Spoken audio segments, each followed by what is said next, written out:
तो hello friends, welcome back to my channel. और friend, आज के वीडियो सीरीज के अंदर हम डिस्कस करने वाले हैं डीबीएमएस यानी डेटाबेस मैनेजमेंट सिस्टम के यूनिट नंबर 1 के इंपॉर्टेंट क्वेश्चन को।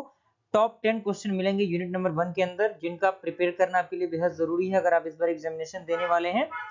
तो काफी इंपॉर्टेंट ये आपके लिए है। और भी सब्जेक्ट के रिगार्डिंग हमारे चैनल पर वीडियो सीरीज बन रहा है, प्लेलिस्ट बना हुआ है। सारा प्लेलिस्ट का लिंक जो डिस्क्रिप्शन बॉक्स में आपको मिल जाएगा, और डीबीएमएस का जो हमारा वीडियो सीरीज था उसका भी प्लेलिस्ट का लिंक आपको डिस्क्रिप्शन बॉक्स में मिल जाएगा। अगर अभी तक आपने डीबीएमएस के कंप्लीट नोट्स को एक्सेस नहीं किया तो जल्द से जल्द एक्सेस कर लें। टेलीग्राम ग्रुप में आप डायरेक्टली मुझसे जुड़ के पीडीएफ का प्रोसीजर पता कर सकते हैं, वहां पे सारी चीजें आपको डिस्क्राइब की जाएंगी। तो सबसे पहला जो हमारा टॉपिक आता है डीबीएमएस के यूनिट नंबर 1 के अंदर, वो आता है आपका इंट्रोडक्शन। यानी आपको सबसे पहले जान लेना है कि डेटाबेस मैनेजमेंट सिस्टम आखिर होता क्या है, क्या क्या उसके फीचर्स हैं, उसके एडवांटेज क्या है, उसके डिसएडवांटेज क्या है। क्योंकि ये बेसिक सा एक लॉजिक है, क्योंकि आप सब्जेक्ट डीबीएमएस पढ़ रहे हैं तो आपको पता होना चाहिए कि आखिर ये होता क्या है, किस तरीके से ये वर्क करता है, क्या इसमें किया जाता है। उसके बाद हमने सेकंड जो टॉपिक रखा है वो रखा है हमने मॉडल और उसके टाइप को, यानी कौन कौन से मॉडल होते हैं। Object based model, relational data model, ये सारे जो मॉडल होते हैं उनके बारे में आपको पता होना चाहिए। साथ ही साथ अगर एग्जाम्पल भी आप देख लेंगे तो थोड़ा सा आपके लिए बेहतर होगा। एग्जाम्पल से आप चीजों को थोड़ा सा अच्छी तरीके से रिलेट कर पाएंगे। तो मेरा मानना यह है कि अगर एग्जाम्पल भी आप देख लेते हैं तो आपके लिए बहुत ही बेहतरीन होगा। अगला जो टॉपिक हमने रखा है वो रखा है हमने डेटाबेस मैनेजमेंट सिस्टम आर्किटेक्चर, जिसमें आपको पता होना चाहिए कि उसका आर्किटेक्चर किस तरीके से डिजाइन किया जाता है। एक्सटर्नल जो लेवल होता है वो क्या होता है, कंसेप्चुअल लेवल क्या होता है, इंटरनल लेवल क्या होता है, उसका बेसिक सा डायग्राम। और ये जो सारे टॉपिक है ना, वो हमारे नोट्स में बहुत अच्छी तरीके से डिस्क्राइब किए गए हैं, तो आप नोट्स को एक्सेस कर लीजिए, सारी चीजें वहां से आपको पता चल जाएंगी। अगला टॉपिक हमने इसमें रखा है डीबीए, जो कि डायरेक्टली शॉर्ट नोट में पूछ देता है कि right a short note on dBA. DBA also stand for database administrator.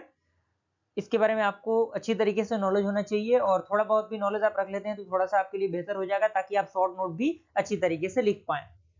अगला जो टॉपिक हमने रखा है वो रखा है डेटाबेस लैंग्वेज एंड इंटरफेस। यानी डेटाबेस लैंग्वेज क्या होता है, इंटरफेस क्या होता है। बेसिकली जो डीडीएल होता है वो डेटा डेफिनेशन लैंग्वेज होता है, और डीएमएल जो होता है वो डेटा मैनिपुलेशन लैंग्वेज होता है, वो डेटाबेस लैंग्वेज का ही पार्ट है। तो आप इसमें इन दोनों पोर्शन को कर सकते हैं। यहाँ पे हमने इसको हाईलाइट किया ताकि आप इस टॉपिक को तो करके जरूर जाइए। और ये जो टॉप 10 टॉपिक्स हैं उनका कवर अप करना आपके लिए बेहद जरूरी है। अगला हमने रखा है entity relation data model. Entity relation data model क्या होता है, कौन कौन से उसमें रिलेशन आते हैं, क्या उसका प्रोसीजर होता है। देन आपका अगला जो है वो है एट्रीब्यूट एंड इट्स टाइप। यानी एट्रीब्यूट क्या होते हैं, वो कितने प्रकार के होते हैं, किस तरीके से हम उसका यूज करते हैं, उसके क्या एग्जाम्पल हैं, इसके बारे में आपको पता होना चाहिए।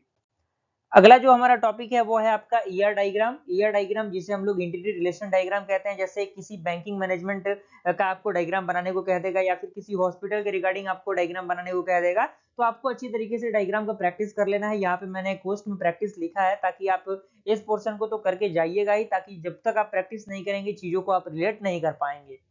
अगला जो टॉपिक रखा है हमने जनरलाइजेशन, स्पेशलाइजेशन, एग्रीगेशन। ये तीनों टॉपिक काफी इंपॉर्टेंट है, डायरेक्टली शॉर्ट नोट में ये पूछे जाते हैं, तो इन टॉपिक्स का कवर अप करना आपके लिए बेहद जरूरी है। और लास्ट जो टॉपिक हमने रखा है ऑब्जेक्ट बेस्ड डेटा मॉडल।